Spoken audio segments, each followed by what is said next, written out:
The St. John of Damascus Orthodox Educational Initiative presents the Damascene Podcast. How some of the brethren, for disobedience to him, were detained by a storm at sea. When Cuthbert had passed 2 years in the episcopal office, knowing in spirit that his last day was at hand, he divested himself of his episcopal duties, and returned to his much-loved solitude, that he might there occupy his time in extracting the thorns of the flesh, and kindle up to greater brightness the flame of his former humility. At this time he was accustomed to go out frequently from his cell, and converse with the brethren who came to visit him. I will here mention a miracle which he then wrought, in order that it may be more evident to all men what obedience should be rendered to his saints, even in the case of commands which they seem to have given with carelessness or indifference.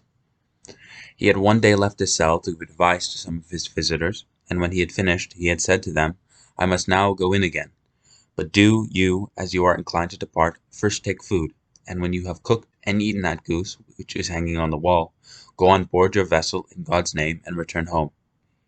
He then uttered a prayer, and having blessed them, went in. But they, as he had bidden them, took some food, but having enough provisions of their own which they had brought with them, they did not touch the goose. Now when they had refreshed themselves, they tried to go on board their vessel, but a stubborn storm utterly prevented them from putting to sea. They were thus detained 7 days in the island by the roughness of the waves, and yet they could not call to mind what fault they had committed. They therefore returned to have an interview with the Holy Father, and to lament to him their detention.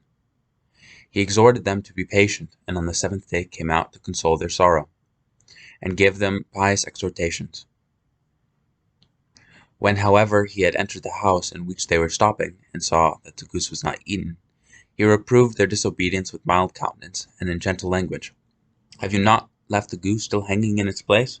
What wonder is it that the storm has prevented your departure? Put it immediately into the cauldron, and boil it, and eat it, that the sea may become tranquil, and you may return home." They immediately did as he had commanded, and it had happened most wonderfully that the moment the kettle began to boil, the wind began to cease, and the waves to be still. Having finished their repast, and seeing that the sea was calm, they went on board, and to their great delight, though with shame, for their neglect, reached home with a far wind. Their shame arose from the disobedience and dullness of comprehension, whereby, amid the chastening of their Maker, they were unable to perceive and correct their error. They rejoice, because they now saw what care God had for his faithful servant, so as to vindicate him from neglect, even by means of the elements.